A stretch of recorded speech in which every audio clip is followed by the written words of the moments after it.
ছোট বন্ধুরা যারা আমার চ্যানেলকে সাবস্ক্রাইব করেছো তাদের অসংখ্য ধন্যবাদ। আর যারা এখনও আমার চ্যানেলে সাবস্ক্রাইব করোনি তারা অবশ্যই আমার চ্যানেলকে লাইক ও সাবস্ক্রাইব করে আমার পাশে থেকো, ঠিক আছে?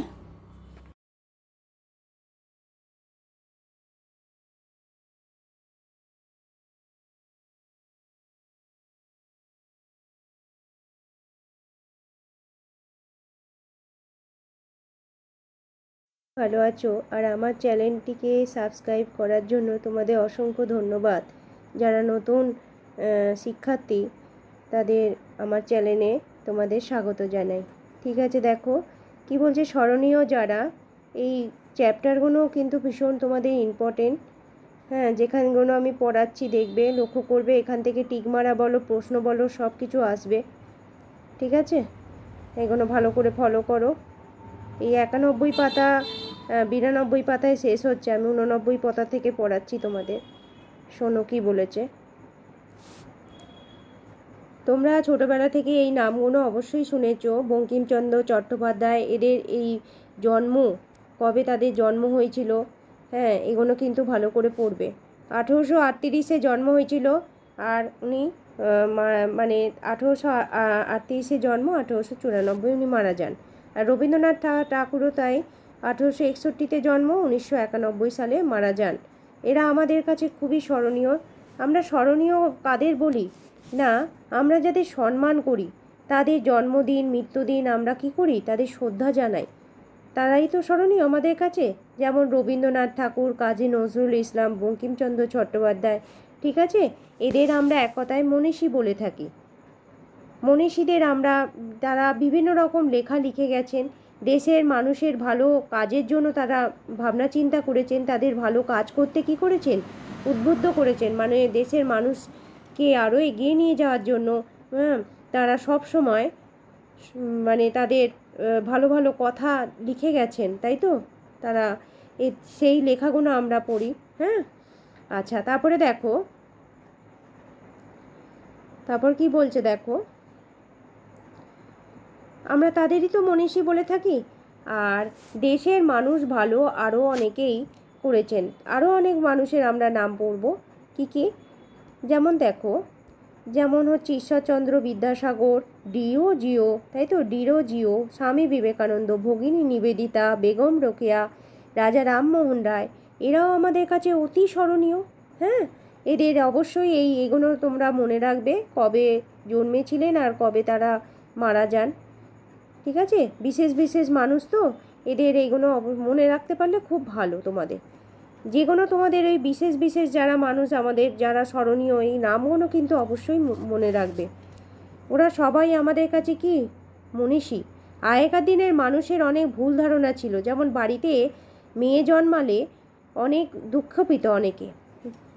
মেয়ে জন্মানো মানেই হচ্ছে পরিবারে দুঃখ পেত। মেয়েদের লেখাপড়া শিখতে দিতে হতো না, তাই তো? আগেকার দিনের যে নিয়মটা ছিল, অল্প বয়সে মেয়েদের কি করা হতো, মেয়েদের অল্প বয়সে দেখো বিয়ে দিয়ে দেওয়া হতো, তাই তো? অল্প বয়সে মেয়েদের বিয়ে দিয়ে দেওয়া হতো।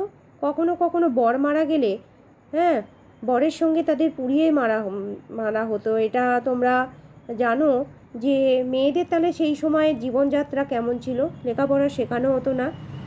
হ্যাঁ, অল্প বয়সে বিয়ে দেওয়া হতো, এবং বরের যখন মারা যেত তার সাথে তাদেরও মারা হতো, ঠিক আছে, আগুনে পুড়িয়ে মারা হতো। হ্যাঁ, আমি আন্ডারলাইন করে দিলাম সেই সময় মেয়েদের কীরকম ব্যবস্থা ছিল। তা তাদের বিরুদ্ধে যারা এইসব অন্যায় দেখে যারা রুখে দাঁড়িয়েছেন, এই যে মেয়েদের এইসব অন্যায় দেখে, হ্যাঁ, তাদের নামগুলো অবশ্যই মনে রাখবে। রাজা রামমোহন রায়, ডিরো জিও, বিদ্যাসাগর প্রতিবাদ করেছিলেন। হ্যাঁ, এই যে মেয়েদের নিয়ে যে প্রতিবাদ করেছিলেন, সেগুলো কারা, সেগুলো পড়বে। অনেক লড়াই করে তারা এসব অত্যাচার বন্ধ করে। দেখো, সব কিছু করা এগিয়ে, মানে সব কিছু নতুনভাবে আবার করা কিন্তু পুরনো গোড়া থেকে এটা অবশ্য কখনোই সহজ হয়ে উঠবে না। তাদের অনেক প্রতিকূলতার মধ্যে দিয়ে অনেক লড়াই করে তবে তারা এই অত্যাচারগুলো বন্ধ করতে পেরেছিলেন, তাই তো? দেশের সমস্ত মানুষ যাতে লেখাপড়া শিখতে পারে তার জন্য তারা অবশ্যই চেষ্টা করেছেন যে যাতে সেই প্রত্যেকটা মানুষ লেখাপড়া শিখতে পারে। এই যে লেখাপড়া যাতে শিখতে পারে তার চেষ্টাও করেছেন, বই লিখেছেন, স্কুল বানিয়েছেন, সমাজকে নতুন করে গড়ে তোলেন। আর স্বামী বিবেকানন্দ দেশের মানুষকে হাতে কলমে কথা মানে শিক্ষার কথা বলেছেন। ঠিক আছে, হাতে কলমে শিক্ষার কথা তারা বলেছেন। হাতে কলমে শিক্ষার কথা তারা বলেছেন। এই জায়গাটা আমি একটু মুছে দিলাম, আন্ডারলাইনটা হয়ে গেছে তো তাই জন্য মুছে দিলাম। এবার দেখো এই যে এরম ছোটো করে দিলাম হাতে কলমে, তাহলে এটা আসতে পারে যে কে হাতে কলমে শিক্ষার কথা বলেছিলেন, বলবে স্বামী বিবেকানন্দ। হ্যাঁ, এটা ব্যাকেট দিয়ে দিলাম। এছাড়া তোমাদের এই জায়গাটা থেকে তো সব প্রচণ্ড ইম্পর্টেন্ট, আমি এখানেও পড়াতে বলেছিলাম রাজা রামমোহন রায়, ডিরোজিও, বিদ্যাসাগর। ঠিক আছে, এরা মেয়েদের বিরুদ্ধে প্রতিবাদ করেছিলেন, অনেক স্কুল কলেজ স্থাপন করেছিলেন মেয়েদের জন্য, মেয়েদের যাতে পুড়িয়ে না মারা হয় সেই ব্যবস্থাও করেছিলেন। ঠিক আছে, আচ্ছা। আর স্বামী বিবেকানন্দ কী বলতেন দেখো, বইয়েতে মুখ ডুবিয়ে থাকলে হবে না, ফুটবল খেলতে হবে, শরীর মন ভালো থাকে, বই পড়ে কিছু হয় না, তাই না? উনি এই বক্তব্যগুলো রেখেছিলেন। এই স্বামী বিবেকানন্দের বক্তব্যটা কিন্তু আমি ব্যাকেট দিয়ে দিলাম। হ্যাঁ, তোমরা এটা পড়বে। স্বামী বিবেকানন্দ কী বলতেন, বলবেন যে হাতে কলমে শিক্ষার কথা তিনি বেশি গুরুত্ব দিতেন, যে শরীর মন ভালো থাকবে কি করতে হবে না, খেলা করতে হবে। কি খেলতে হবে? ফুটবল খেলতে হবে। আর শুধু বই পড়লেই হবে না, তার সাথে খেলাধুলা করতে হবে, তাই তো? এবার আসছি ভগিনী নিবেদিতা। নিজের জীবনের পরোয়া তিনি করেননি। ভগিনী নিবেদিতার আবার কাজটা কি দেখো, প্লেগ রুগীদের জন্য তিনি সেবা করেছেন। হ্যাঁ, ভগিনী নিবেদিতা। এক কথায় প্রশ্ন যদি আসে তোমাদের যে প্লেগ রোগীদের সেবা করেছেন এমন মানবীর নাম লেখো, তখন বলবে ভগিনী নিবেদিতা। ঠিক আছে, অবশ্যই এটা মনে রাখবে। এরপর আসছি বেগম রোকেয়া। বেগম রোকেয়া মেয়েদের পড়াশোনা শেখার জন্য চেষ্টা করেছিলেন। এরা সবাই আমাদের শ্রদ্ধার মানুষ। ঠিক আছে, বেগম রোকেয়াও কিন্তু মেয়েদের জন্য অনেক চেষ্টা করেছেন। আচ্ছা, তাহলে শ্রদ্ধার মানুষগুলো কারা আমি বলে দিলাম। প্লেগ রোগীদের জন্য কে এগিয়ে এসেছিলেন, সেবা করেছিলেন, বলবে ভগিনী নিবেদিতা। স্বামী বিবেকানন্দের প্রশ্নটাও আমি কিন্তু যেগুলো আসতে পারে তোমাদের কিন্তু পুরো ভালো করে আমি আলোচনা করে দিলাম। এবার আসছি আমরা বিখ্যাত বিজ্ঞানী। শিক্ষকদের শ্রদ্ধা করি আমরা। বিজ্ঞানীদের মধ্যে আমরা কী কী পাচ্ছি? আচার্য জগদীশচন্দ্র বসু আর আচার্য প্রফুল্লচন্দ্র রায়। এগুলো আমরা কি পাচ্ছি দেখো, এগুলো আমরা পাচ্ছি বিজ্ঞানীদের নাম। ঠিক আছে, আচার্য জগদীশচন্দ্র বসু এবং আচার্য প্রফুল্লচন্দ্র ছিলেন বিরাট বিজ্ঞানী। যদি তোমাদের বলে পরীক্ষায় যে দুজন বিখ্যাত ভারতীয় বিজ্ঞানীর নাম লেখো, তখন বলবে আচার্য প্রফুল্লচন্দ্র রায়, ঠিক আছে, এবং জগদীশচন্দ্র বসু। এরা শুধু বিজ্ঞানী ছিলেন না, এরা ভালো শিক্ষকও ছিলেন। তাহলে কতগুলো এখান থেকে তোমরা প্রশ্ন পেলে স্মরণীয় যারা থেকে। হ্যাঁ, তারা ছাত্রছাত্রীদের খুব ভালোবাসতেন। তাছাড়াও ছিল সত্যেন্দ্রনাথ বসু, মেঘনাদ সাহা, প্রশান্ত চন্দ্র, মহানবীশ প্রমুখ। ঠিক আছে, বিজ্ঞানীদের আমরা শ্রদ্ধা করি। খুব ভালো করে এগুলো পড়বে। যদি বলে কয়েকজন বিজ্ঞানীর নাম লেখো এবং তারা ভালো শিক্ষক ছিলেন, তখন এই নামগুলো মনে করে বলবে তোমরা যে জগদীশচন্দ্র বসু, প্রফুল্লচন্দ্র রায়, সত্যেন্দ্রনাথ বসু, হ্যাঁ ঠিক আছে, মেঘনাদ সাহা। এই নামগুলো তোমরা অবশ্যই মনে রাখবে। তাহলে আমি তোমাদের এগুলো আন্ডারলাইন করে করে প্রশ্ন করে করে সবার আগে না তোমরা বইটা ভালো করে পড়বে। বই যদি পড়ো আর এই প্রশ্নগুলো যদি তোমরা ঠিকমতো ফলো করো, তাহলে দেখবে তোমরা এগুলো সমস্ত শূন্যস্থান বলো যাই বলো যেখান থেকেই দিক, তোমরা সব কিছু এখান থেকে পারবে করতে। বুঝতে পেরেছো? দেখো তারপরে নেক্সট পড়ায় যাচ্ছি। নেক্সট পড়া কি আছে? গান্ধীজি নেতাজির জন্মদিনও আমরা অবশ্যই পালন করি। আমরা কি করি সেই সময়? তাদের শ্রদ্ধা জানানোর জন্য আমরা কি করি? পতাকা তুলি, তাই তো? তাদের যাতে শ্রদ্ধা হয় তাই জন্য আমরা কি করি না, পতাকা উত্তোলন করি। হ্যাঁ, আচ্ছা, তারপরে দেখো ওদের আমরা শ্রদ্ধা জানাই, পতাকা তুলে আমরা কি করি? এদের শ্রদ্ধা জানাই এদের জন্মদিনে। ওরা দুজনেই আমাদের দেশে স্বাধীন করার জন্য অনেক লড়েছেন, তাই তো? মহাত্মা গান্ধী সাধারণ মানুষকে একজোট হয়। আবার মহাত্মা গান্ধীর কী করেছেন সেটাও বলবে, যে কে একজোট হয়ে করেছিলেন। বলবে মহাত্মা গান্ধী সাধারণ মানুষকে একজোট করেছিলেন এবং তাদের নিয়ে ইংরেজদের বিরোধিতা করেছিলেন, তাই তো? আচ্ছা, এবার সুভাষচন্দ্র বসু কি আছে দেখো। সুভাষচন্দ্র বসু ইংরেজদের বিরুদ্ধে কি করেছিলেন? এ দেখো এখানে লেখা আছে, লড়াই করে আজাদ হিন্দ ফৌজ গঠন করেছিলেন। যদি বলে যে আজাদ হিন্দ ফৌজ কে গঠন করেছিলেন, তাহলে কিন্তু এগুলো তোমরা অবশ্যই বলবে, ঠিক আছে? আজাদ হিন্দ ফৌজ কে গঠন করেছিলেন? দাঁড়াও, একটু দাঁড়াও, 1 মিনিট, পাতাটা হয়ে গেছে। আচ্ছা দাঁড়াও,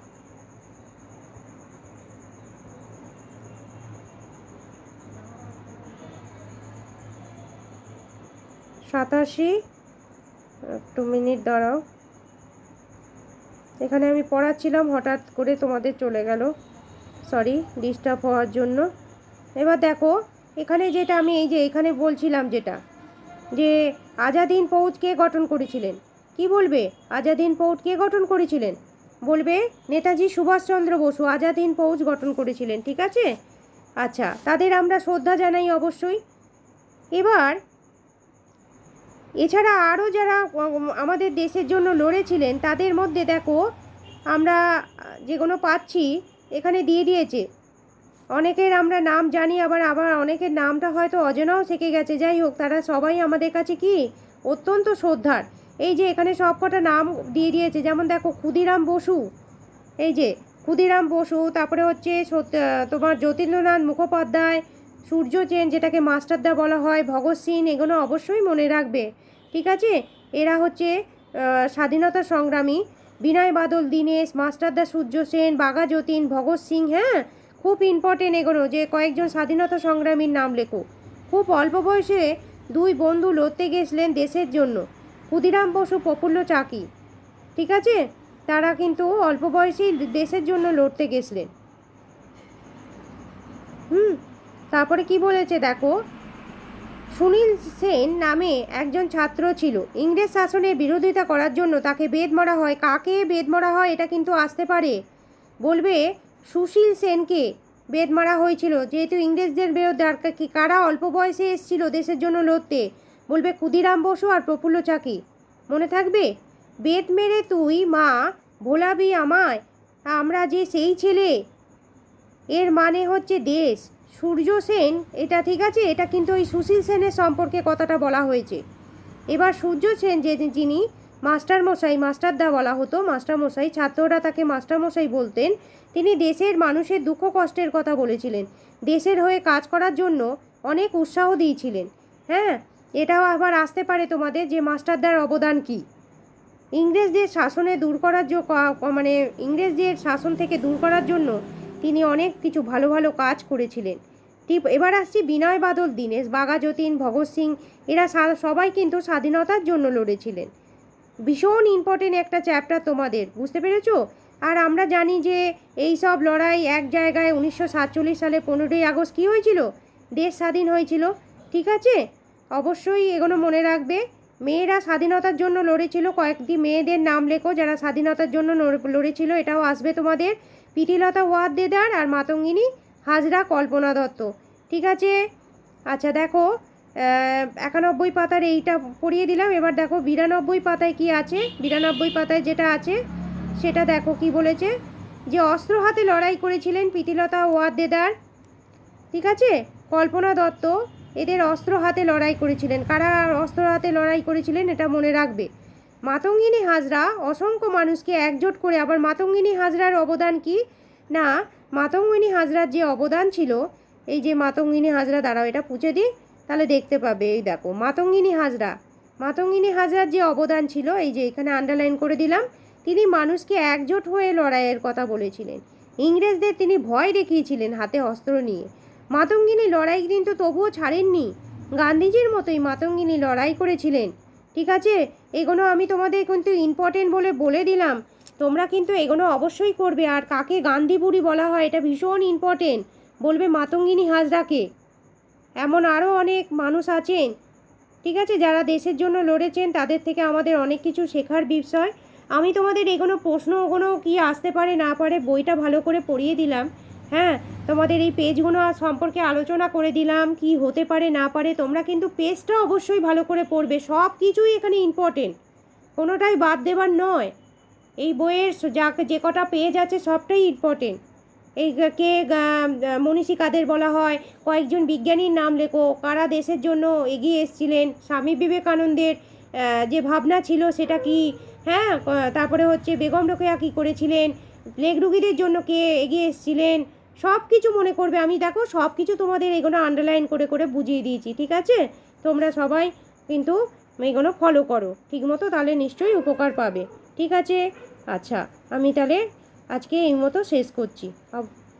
তোমরা ভালো থেকো, ঠিক আছে।